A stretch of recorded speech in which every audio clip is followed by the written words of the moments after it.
Go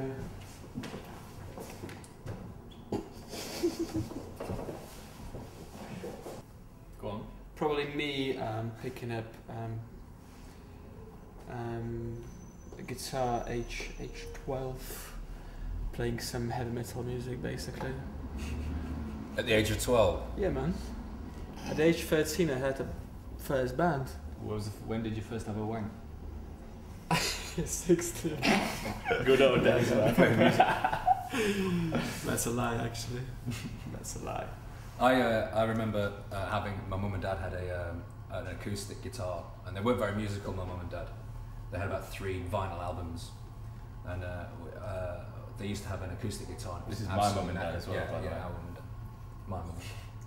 And it had just the E string on it, and some other string that we never play anyway, on it as well. So I can remember being sat there literally for 3 or 4 hours just playing the top string and playing all the way up, all the way down, all the way up, and just playing 3 or 4 notes. Did your mum and dad not have any money? My mum and dad. I had a fucking grand piano, mate. Did you? Yeah. No, we were skin.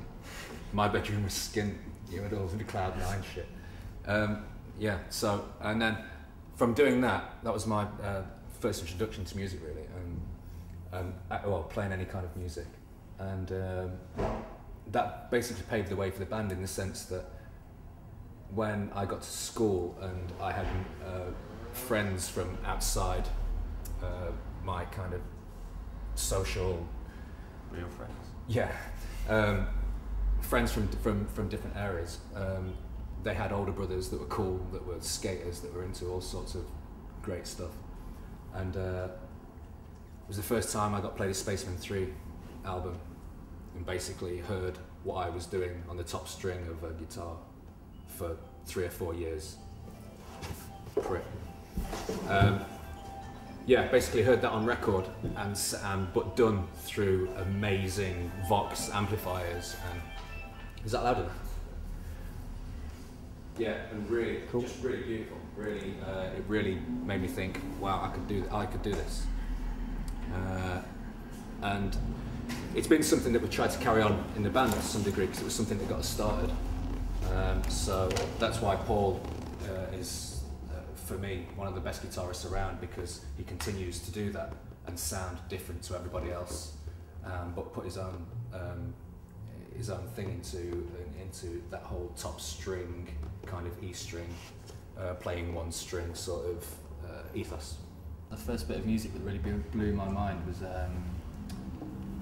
was probably watching 6x7, a band from Nottingham, which is my hometown, and in the Market Bar, which is a really trendy, cheesy club now, but it used to be really dirty. The most underrated band of the last 10 years. Yeah, they were fucking amazing live, a really amazing live band, really intense, and I think I was 15, and just physically feeling the power from the band was, I left, you know, couldn't believe what I'd seen.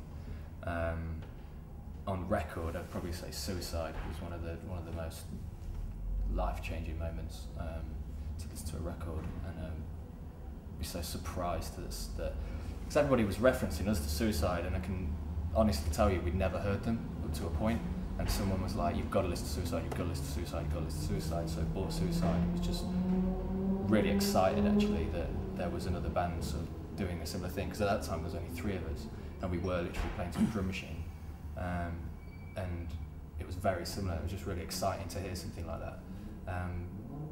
But yeah, that's the main 2 influences really, 2 very different influences. But yeah, we'll leave other bands to be the sort of obscure underground band. We don't want that. I want to release. Yeah, I want to release material. I want people to come to gigs. I want to play massive venues. I want to be. We're not interested in being the coolest band in London. It's utterly pointless. We've been that the second we stepped on the stage for the first time in London. We don't care about being cool. We always will be. But the most important thing for us is to sell millions of records and to make great albums, and we can do that. But it's not like 10, 15, 20 years ago where labels just give a band, there's 500 grand, go and make a couple of albums. It's not like that. It's a mixture, because it's great that my little sister knows almost as much about music as I do, just simply because she'll find a band, she'll click on the internet and search and find through MySpace, through Last.fm, we'll find 100 different bands later, and can search out the history of a band, and that sort of access is great because I didn't have it when I was a kid and I really liked it. But it's also brought on this sort of feeling of everyone has a worthwhile opinion. Everyone is a music critic in their own right, which I think devalues, especially in a live forum, devalues the experience, because then it sort of blurs the line between who's on stage and who isn't. And I think that's a shame that a lot of bands aim for that, aim to be the friend at the bar, because you're only going to go so far with that. And it's great that we're selling records in Japan and we've never been there, and we're not onto a major label. It's great that we're getting booked to play all over the shop in Europe, and we wouldn't have that opportunity otherwise. But at the same time, there is a feeling that things have changed. Bands can only get to a certain stage. They will only get that first album out if they're lucky before being discarded, unless they're playing something really spoon-fed that will go on car adverts. Or extremely special. So it's got to a stage where record companies are very unwilling to take risks, and you look and you speak to us and we say, yeah, we want to be big. There's no motive to be underground and stay underground forever and die hungry. But Nirvana came about. That was the biggest band in the world.